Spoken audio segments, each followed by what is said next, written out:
Praise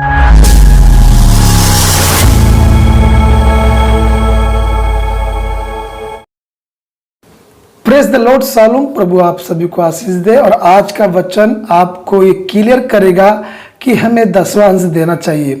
कई लोगों का यह मानना है कि पुराने नियम में यहूदियों के लिए और लेवियों के लिए दसवां अंश की विधि थी, इसलिए दिया जाता था। तो अब आज की वर्तमान की कलीसिया को यह दसवां अंश देना नहीं चाहिए, क्लियर मना है। ऐसे कई सारे विचार, ऐसे कई सारे मत हम आज देखते हैं और आज हम इस वचन से सीखेंगे कि क्या हमें दसवां अंश देना चाहिए। हाँ, नया नियम हमें दसवां अंश देने के विषय में सिखाता है, इसलिए अंत तक इस वीडियो को देखिएगा ताकि आप अपनी बरकतें, अपनी आशीषों को प्राप्त करें। और इस वीडियो को ज़्यादा से ज़्यादा शेयर करें, क्योंकि इस वचन में कई सारी भेदें हैं दसवां अंश को लेकर, और नया नियम हमें दसवां अंश देने के बारे में सिखाता है। कई प्रकार की ऐसी शिक्षा आ चुकी हैं आज वर्तमान में कि हमें दसवां अंश नहीं देना चाहिए, क्योंकि ये पुराने नियम में यहूदी और लेवियों की व्यवस्था थी, उनको ही देना था। परंतु अब वर्तमान में हमें दसवां अंश नहीं देना है। और एक बात कि नए नियम में दसवां अंश के बारे में नहीं लिखा है, तो हमें दसवां अंश नहीं देना चाहिए। और यदि दसवां अंश नए नियम में लिखा है तो तब देना चाहिए। तो बाइबल के इस वचनों को लेकर लोगों ने कई सारी भ्रांतियाँ, कई सारे मतभेद हो चुके हैं, जिसके कारण कई लोग पहले दसवां अंश देते थे, अब वो नहीं देते, क्योंकि उनके पास एक यही बात आती है कि नए नियम में कहाँ लिखा है कि हम अपना दसवां अंश दें।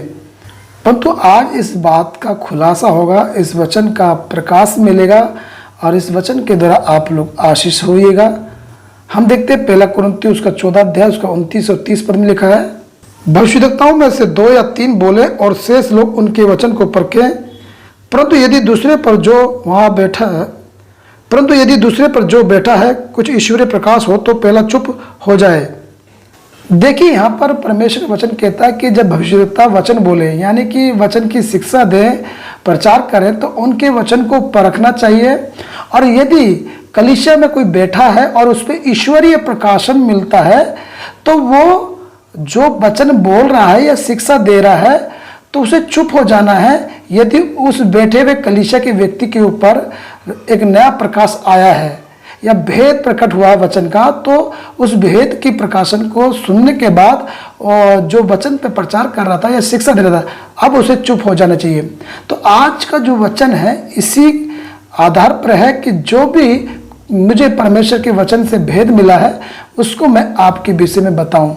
देखिए, पुराने नियम में तो दसवां अंश की विधि थी, उसे देना था, अनिवार्य था। परंतु नए नियम में दसवां अंश के विषय पर ज़्यादा फोकस नहीं किया गया।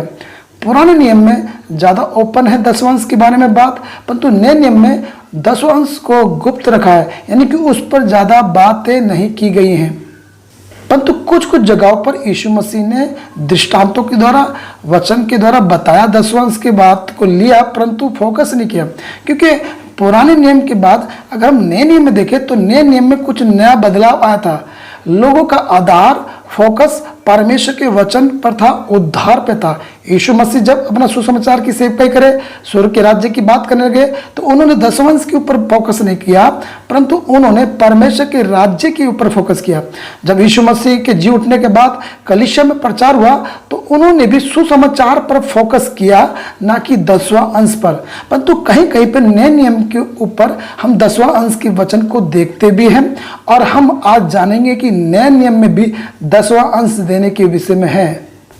इसलिए ये वीडियो जब कोई मसीह, पासवान या विश्वासी देखता है, इसमें से आप भेद पाते हैं, तो आप अपना दसवां अंश बड़ी ईमानदारी और हर्ष के साथ, प्रभु प्रेम करेगा आपके इस भेंट से, आप देना जारी रखिए, अपनी आशीष और बरकतों को प्राप्त करें।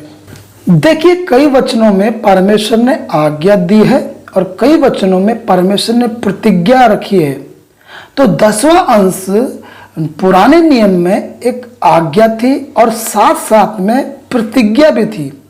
तो हम अगर नए नियम में हम उसको आज्ञा में नहीं लेते हैं, परंतु हम प्रतिज्ञा में ले सकते हैं कि उसके साथ प्रतिज्ञा जुड़ी है कि अगर मैं 10वां भाग देता हूं तो मुझे परमेश्वर ने प्रतिज्ञा करी है कि वो ब्लेस करेगा, अपरंपार की आशीष देगा। अभी हम देखेंगे वचन में 10वां अंश को लेकर आज्ञाएं थी और प्रतिज्ञाएं थी। पुराने नियम में आज्ञाएं हैं और प्रतिज्ञा भी जुड़ी है, परंतु नए नियम में ये आज्ञा नहीं मिली कि तुम 10वां अंश दो, और ये भी नहीं लिखा कि तुम 10वां अंश मत देना। तो इसका मतलब है कि पुराने नियम में आज्ञा है 10वां अंश देने की, परंतु नए नियम में आज्ञा तो नहीं है, परंतु यदि हम देते हैं तो एक प्रतिज्ञा जुड़ी है जो अब्राहम की है, आशीष की। मलाकी 3:10 में लिखा, तुम सारे 10वां अंश भंडार लिया और ऐसा कर कर मुझको परखो कि मैं तुम्हारे लिए अपरंपार की आशीष देता हूं कि नहीं। तो ये प्रतिज्ञा है कि ऐसा अगर तुम करोगे, परमेश्वर के भंडार में प्रभु के राज्य के लिए 10वां भाग दोगे, तो ऐसा करके तुम प्रभु को परख सकते हो कि वो तुम्हारे लिए अपरंपार की आशीष देगा। तो ये प्रतिज्ञा में आ गया है। तो हम नए नियम में 10वां अंश देते हैं तो हम प्रतिज्ञा के द्वारा आशीष पाते हैं कि प्रभु हमें आशीष देगा। अब हम देखेंगे प्रतिज्ञा क्या है। हम देखेंगे इफिसियों उसके 6:2 में लिखा है, अपनी माता और पिता का आदर कर, यह पहली आज्ञा है जिसके साथ प्रतिज्ञा भी है। हम एक और वचन देखेंगे, निर्गमन उसका 20 उसके 12 में लिखा है, तू अपने पिता और अपनी माता का आदर करना, जिससे जो देश तेरा परमेश्वर यहोवा तुझे देता है उसमें तू बहुत दिन तक रहने पाए। अब देखिए इस वचन में लिखा है माता पिता का आदर करना, और इसके साथ प्रतिज्ञा जुड़ी है कि तू जिस देश में रहने जाएगा उसमें बहुत दिन तक रहने पाएगा, यानी कि लंबी उम्र की आशीष, एक ब्लेसिंग को देख रहा है, यानी कि प्रतिज्ञा जुड़ी है। इस 10 आज्ञा में ये आज्ञा थी कि तू अपने माता पिता का आदर करना, और इस आज्ञा को तू मानेगा तो तेरे साथ एक प्रतिज्ञा है, एक ब्लेसिंग है जुड़ी हुई कि तू बहुत दिन तक उस देश में रहने पाएगा, आशीषित होगा, लंबी उम्र होगा। हम एक और वचन देखेंगे, इब्रानियों उसका 10:23, आओ हम अपनी आशा का अंगीकार को दृढ़ता से थामे रहें, क्योंकि जिसने प्रतिज्ञा की है वह सच्चा है। यहां पर परमेश्वर ने प्रतिज्ञा की है और प्रतिज्ञा करने में परमेश्वर क्या सच्चा है। रोमियो 4:21 भी देखते हैं, और निश्चय जानो कि जिस बात की उसने प्रतिज्ञा की हुए उसे पूरा करने में सामर्थ्य है। यानी कि परमेश्वर जो प्रतिज्ञा करता है उसमें वो सामर्थ्य भी है। और दूसरा कुरिन्थियों 1:20 बहुत इंपॉर्टेंट है, ये कहता है, क्योंकि परमेश्वर की जितनी प्रतिज्ञाएं हैं वे सब उसी में हाँ के साथ हैं, इसलिए कि उसके द्वारा आमीन भी हुई कि हमारे द्वारा परमेश्वर की महिमा हो। देखिए जितनी भी परमेश्वर की प्रतिज्ञा है सब में हाँ और आमीन है, ब्लेसिंग है। गलाती 3:14 भी देखते हैं, ये इसलिए हुआ कि अब्राहम की आशीष मसीह यीशु में अन्य जातियों तक पहुंचे और हम विश्वास के द्वारा उस आत्मा को प्राप्त करें जिसकी प्रतिज्ञा हुई है। देखिए अब्राहम की आशीष यीशु मसीह के द्वारा हम तक पहुंचती है। अब हम देखेंगे 10वां अंश की पृष्ठभूमि, कहां से 10वां अंश देना शुरुआत हुआ, और हम देखेंगे उत्पत्ति उसका 14:20 में लिखा है, और धन्य है परम प्रधान ईश्वर जिसने तेरे दुर्यों को तेरे वश में कर दिया है। तब अब्राहम ने उसका सब वस्तु का 10वां अंश दिया। यहाँ पर अब्राहम को आज्ञा नहीं मिली प्रभु की ओर से, परंतु उसने स्वेच्छा 10वां भाग निकालकर मलकीसदिक याजक को दिया सब वस्तुओं का। तो यहाँ पे अब्राहम ने स्वेच्छा से 10वां भाग दिया। तो हम किसकी संतान है? हम सब अब्राहम की संतान है। 10वां भाग देना एक स्वेच्छा से हमारा कर्तव्य बन सकता है कि हम परमेश्वर के राज्य के लिए 10वां भाग दे सकते हैं, स्वेच्छा से, कुड़ के नहीं, दबाव से नहीं, परंतु हर्ष के साथ। हम उत्पत्ति 28:22 को भी देखते हैं, और ये पत्थर जिसका मैंने खंबा खड़ा किया है परमेश्वर का भवन ठहरेगा, और जो कुछ तू मुझे दे उसका 10वां अंश मैं अवश्य ही तुझे दिया करूंगा। अब देखिए इस वचन में एक ब्लेसिंग की बातें हो रही है कि यदि खुदा तू मुझे जो कुछ देगा, और ये खंबा भवन है ठहरेगा, और जो कुछ तू मुझे देगा उसका 10वां अंश मैं तुझे दूंगा। किसको? खुदा को। एक खुदा से ब्लेसिंग पाने का एक सरल रास्ता 10वां भाग है, परंतु फिर बाद में लेवियों के गोत्र को 10वां भाग देने की एक विधि बन गई, याजकों को 10वां देने की विधि बन गई, और वो परंपरा चलते चलते यीशु मसीह के जब यीशु मसीह का जन्म हुआ तब तक वो 10वां अंश देने की विधि चल रही थी। परंतु जब नया नियम आया, जब यीशु मसीह के जी उठने के बाद और यीशु का जी उठने का प्रचार प्रभु के दास लोग करने लगे, तो वहाँ पर 10वां भाग को स्टॉप कर दिया गया, यानी कि वहाँ पर चेंज हुआ। जैसे आप एक मोबाइल लेते हैं, उसमें आपका व्हाट्सअप है या आपका कोई ऐप है, तो जब नया वर्जन आता है तो मोबाइल अपडेट करता है। तो जैसे आपका पहले व्हाट्सएप में आप स्टेटस देखते थे पहले लोगों का, तो वो अलग तरीका था। परंतु जब नया वर्जन आता है, नया अपडेट आता है, मोबाइल अपडेट मांगता है, व्हाट्सएप अपडेट मांगता है, तो हम उसे अपडेट करते हैं, तो फिर एक नया फंक्शन स्टार्ट हो जाता है और स्टेटस देखने को। तो इसी तरह से यहाँ पर भी नए नियम में 10वां अंश देने के विषय में कुछ अपडेट हुआ है। अब हम देखते हैं जो वचन बहुत ज़्यादा इम्पोर्टेंट लेते हैं 10वां अंश देने के विषय में, और इसी वचन में लोग डराते भी हैं और आशीष के लिए उत्साहित भी करते हैं या लालच भी देते हैं। परंतु हमारा फोकस है आपको 10वां अंश देने के लिए उत्साहित करना। बहुत से लोगों की इस वचन पे टीचिंग होती है कि लालच देते हैं, अगर दोगे तो तुम्हें भी मिलेगा, या नहीं दोगे तो तुम पे श्राप आएगा। परंतु इस वचन पे हम कुछ मनन करेंगे। मलाकी उसके 3 अध्याय उसके 8 पद से लेकर 10 पद तक पढ़ेंगे। क्या मनुष्य परमेश्वर को धोखा दे सकता है? पर देखो तुम मुझको धोखा देते हो और तो भी पूछते हो हमने किस बात में तुझे लूटा है? 10वां अंश और उठाने की भेंटों में तुम पर भारी श्राप पड़ा, क्योंकि तुम मुझे लूटते हो, वरन सारी जाति ऐसा करती है। 10 पद, सारे 10वां अंश भंडार में ले आओ कि मेरे भवन में भोजन वस्तु रहे। और सेनाओं का यहोवा ये कहता है कि ऐसा करके मुझे परखो कि मैं आकाश के झरोखे तुम्हारे लिए खोलकर तुम्हारे ऊपर अपरंपार आशीष की वर्षा करता हूं कि नहीं।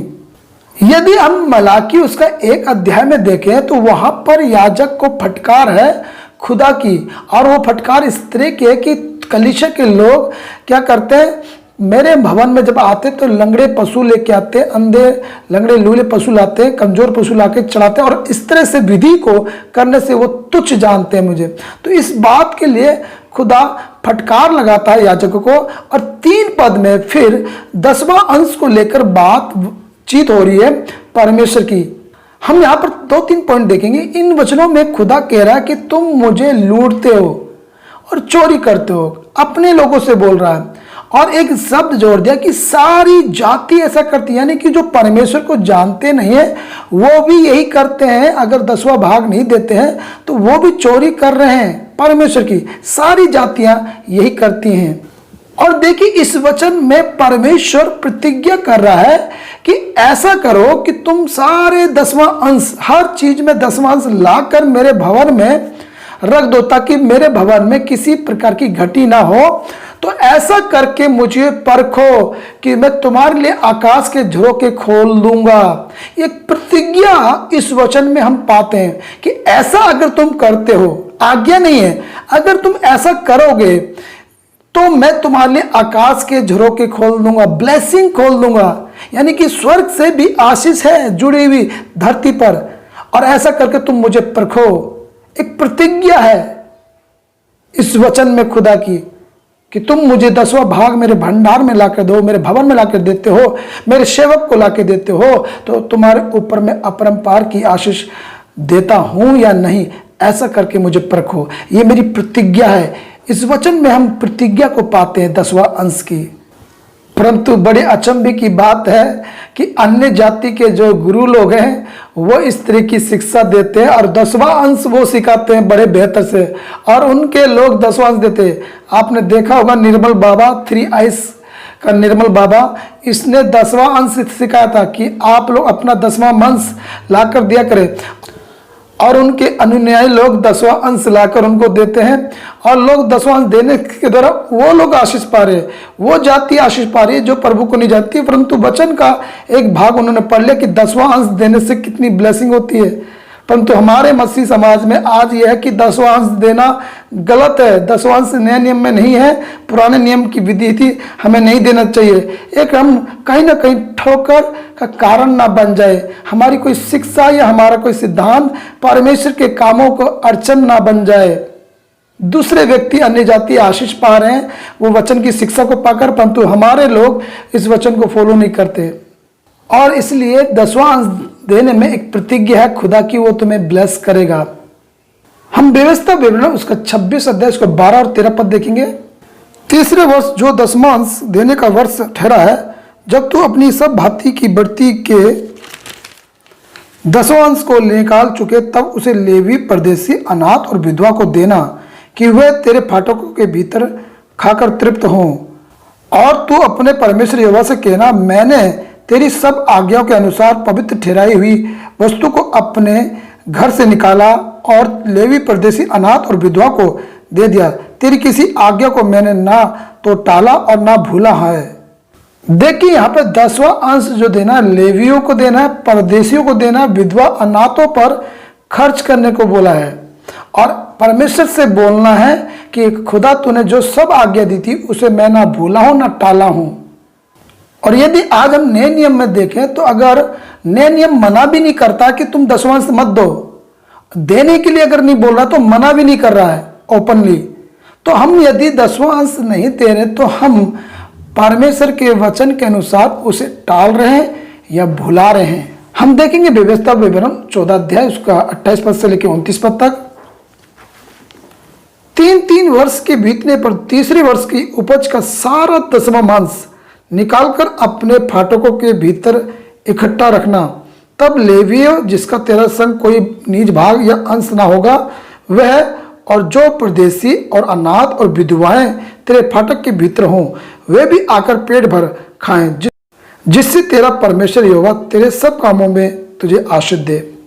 तो देखिए यहाँ पे परमेश्वर का वचन कह रहा है कि तू अपने 10वां अंश इकट्ठा कर ले और तू लेवियों को यानी कि पासवानों को जो प्रभु की सेवा करते हैं, उनको, परदेशी को, अनाथ और विधवाओं को तू अपने 10वां अंश देकर उनकी जरूरतों को पूरा करना, जिससे तेरे सब काम सफल होंगे, तू आशीष पाएगा खुदा की ओर से।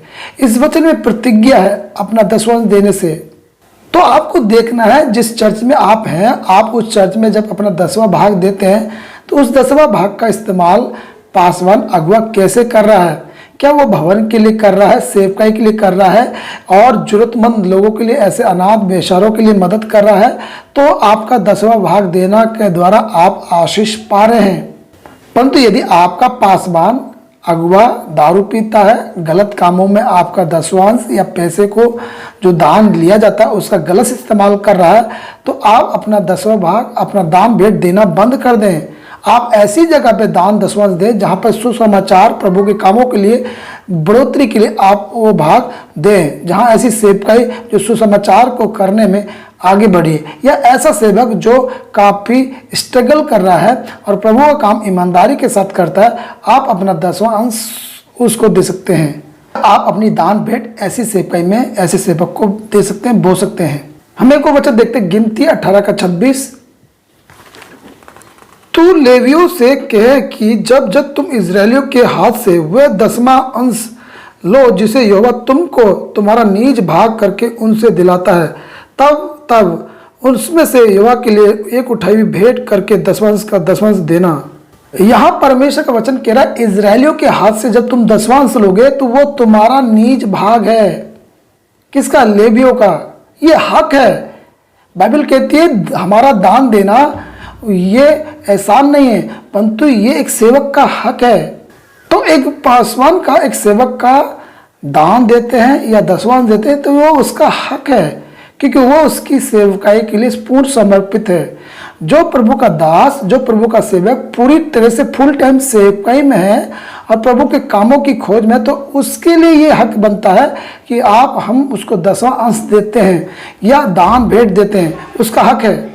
अब हम देखते हैं नए नियम में 10वां अंश देने के बारे में लिखा है। क्या नया नियम 10वां अंश देने के बारे में सिखाता है? तो हम आप जानेंगे 10वां अंश के बारे में। हम देखेंगे मत्ती उसका 23 अध्याय उसके 23 पद में यीशु मसीह कुछ कहते हैं, हे कपटी शास्त्रियों और फरीसियों, तुम पर हाय, तुम पुदीने और सौंफ और जीरे का 10वां अंश तो देते हो, परंतु तुमने व्यवस्था की गंभीर बातों को अर्थात न्याय और दया की और विश्वास को छोड़ दिया। चाहिए था कि इन्हें भी करते रहते और उन्हें भी ना छोड़ते।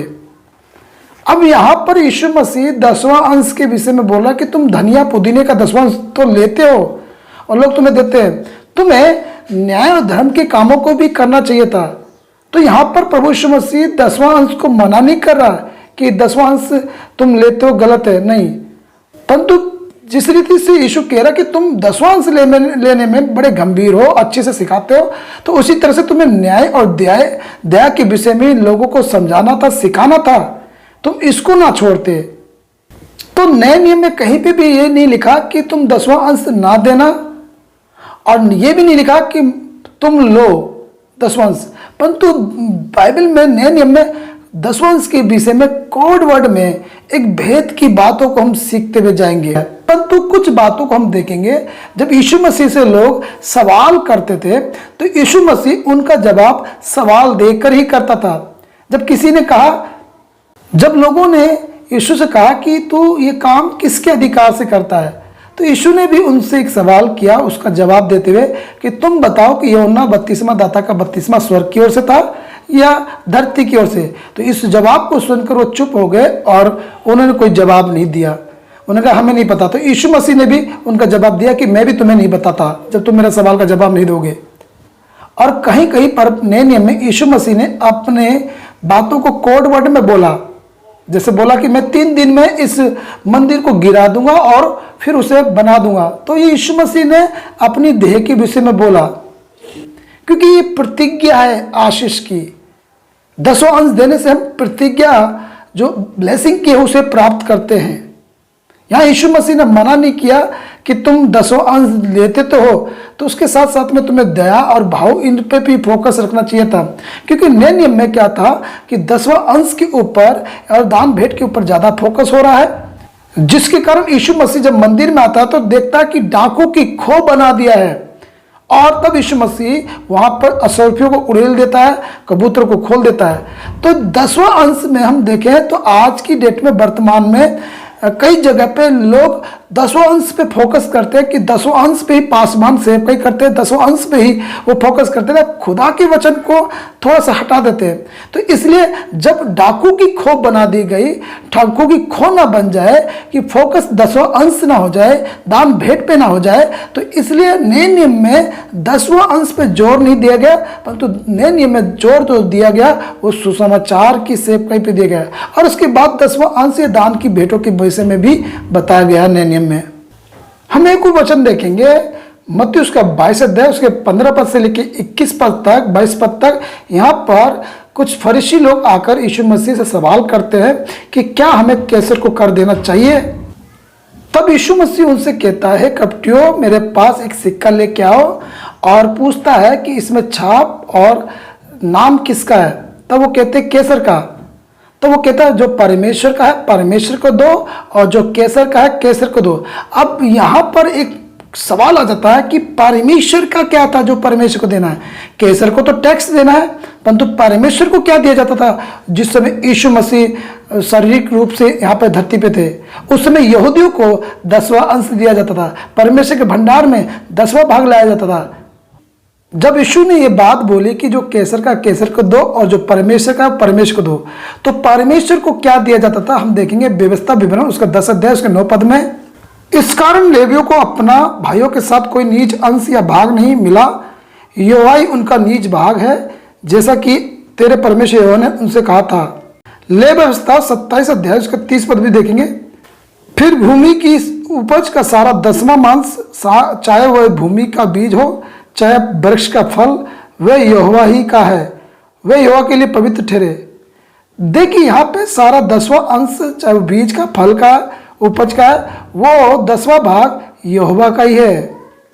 तो ये वचन पूरी तरह से क्लियर करता है कि यीशु ने कहा जो परमेश्वर का है परमेश्वर को दो, जो भाग 10वां अंश परमेश्वर का बनता है वो परमेश्वर को देना है, और जो कैसर का है जो टैक्स है वो कैसर को दो। आज आप लोगों की किसी की संपत्ति ज्यादा बढ़ जाती है तो क्यों आप टैक्स देते हैं। मत दीजिए, 10 लाख 20 लाख रुपए आप कमा रहे हैं साल के, या यूट्यूब से कमा रहे हैं कुछ भी, तो टैक्स क्यों दे रहे हैं। मत दीजिए, टैक्स देना भी गलत है। तो यहाँ पर भी इसी तरह की बात है। तो कैसर को कैसर का दो, परमेश्वर का परमेश्वर को दो। 10वां भाग परमेश्वर का बनता है, और वो 10वां भाग परमेश्वर ने लेवियों को याजकों को लिए ठहराया है कि मैं उनका भाग हूँ। किनका? लेवियों का। हम देखेंगे पहला कुरिन्थियों 9 अध्याय उसका 13 पद से लेकर 14 पद तक। क्या तुम नहीं जानते कि जो मंदिर में सेवा करते हैं वे मंदिर में से खाते हैं, और जो वेदी की सेवा करते हैं वे वेदी के साथ भागी होते हैं।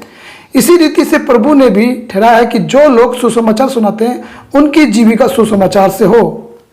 अब ये वचन भी साफ कर रहा है कि देखिए यहाँ पर पौलुस इस बात को पुराने नियम की बातों से लेकर नए नियम में जोड़ा है कि जो सेवा मंदिर की करता है वो मंदिर में सिखाता है, जो वेदी पे सेवा करता है तो वेदी से खाता है, तो जो सुसमाचार की सेवकाई करेगा तो वो सुसमाचार से ही उसकी जीविका का भी पालन पोषण होगा। तो पुराने नियम में याजकों का काम था वेदी पर आकर बलिदान करना और उसका 10वां भाग लेना। जब कोई प्रभु का सेवक प्रभु की सेवकाई काम करती है, फुल टाइम सेवा कर रहे हैं वो प्रभु के जन, और उनकी कॉलिंग है, पहली बात कॉलिंग कि सच में प्रभु का दास है, प्रभु का जन है, तो लिखा है मत्ती 10:42 में, यदि तुम देखो कि ये मेरा प्रिय जन है, ये मसीह का जन है, तो एक कटोरा पानी भी पिलाओगे तो उसका प्रतिफल पाओगे। यानी कि जिसके जीवन में परमेश्वर की कॉलिंग है, सेवा है, प्रभु का काम करना है, तो वो जब वो आपके बीच में सेवा कर रहा है फुल टाइम, तो ये कर्तव्य है कलीसिया का कि वो क्या करेगी, देगी, अपना 10वां भाग देना है, दान भेंट देना है। हमें को वचन देखते हैं, गिनती उसका 18 अध्याय उसका 21 पद में लिखा है, फिर मिलाप वाले तंबू की जो सेवा लेवी करते हैं उसके बदले में मैं उनको इजरायलियों का सब 10वां अंश उनका नीच भाग करके देता हूँ। यहाँ पर खुदा कह रहा कि जो लेवी लोग सेवा करेंगे तंबू में उनको 10वां अंश दिया जाएगा, उनका भाग होगा। 24 पद को भी देखेंगे, क्योंकि इजरायली जो 10वां अंश यहोवा की उठाई हुई भेंट करके देंगे उसमें मैं लेवियों को नीच भाग करके देता हूँ, इसलिए कि मैंने उनके विषय में कहा है कि इजराइल के बीच कोई भाग उनको ना मिले। 26 पद, तू लेवियों से कहे कि जब तुम इजरायलियों के हाथ से वह 10वां अंश लो जो जिसे यहोवा तुमको तुम्हारा नीच भाग करके उनसे दिलाता है, तब उसमें से यहोवा के लिए एक उठाई हुई भेंट करके 10वां अंश का 10वां अंश देना। तो देखिए यहाँ पर लिखा है कि इजरायली जो अपने हाथ से 10वां अंश देंगे वो नीच भाग होगा लेवियों का, यानी कि पास्टर का, अगुए का, जो एक सेवा कर रहा है, कलीसिया को चला रहा है, कलीसिया के बीच में कार्य कर रहा है प्रभु का, वो भाग जो 10वां अंश होता है कलीसिया के माध्यम से अगुए के पास जाता है, सेवकाई में जाता है, परदेसी लोगों के लिए इस्तेमाल किया जाता है, अनाथ लोगों के लिए इस्तेमाल किया जाता है, एक सही सेवकाई में इस्तेमाल किया जाता है, सही काम में इस्तेमाल किया जाता है। हम प्रेरितों के काम उसके 10 अध्याय इसके 1 पद से लेकर 5 पद तक देखेंगे। कुरनेलियुस नाम के एक व्यक्ति को, ये इटाली नाम का सूबेदार था और ये परमेश्वर का भक्त था और पूरे घराने समेत भय मानता था, और बाइबल कहती है कि ये परमेश्वर के यहूदियों को यानी कि परमेश्वर के जनों को बहुत दान दिया करता था और बराबर प्रार्थना करता था। और बाइबल कहती है 5 पद में कि स्वर्गदूत एक दिन इसके सम्मुख प्रकट होता है और कहता है कि तेरी प्रार्थनाएं और तेरे दान परमेश्वर के सम्मुख स्मरण के लिए पहुंच गए हैं। तो देखिए यहाँ पर बाइबल दान के विषय में बोल रही कि दान तेरे दान स्वर्ग में पहुंच गया है और तेरी प्रार्थना स्वर्ग में पहुंची। 2 चीज, प्रार्थना और दान स्वर्ग में पहुंच गए स्मरण के लिए। खुदा तेरे पर मेहरबान है।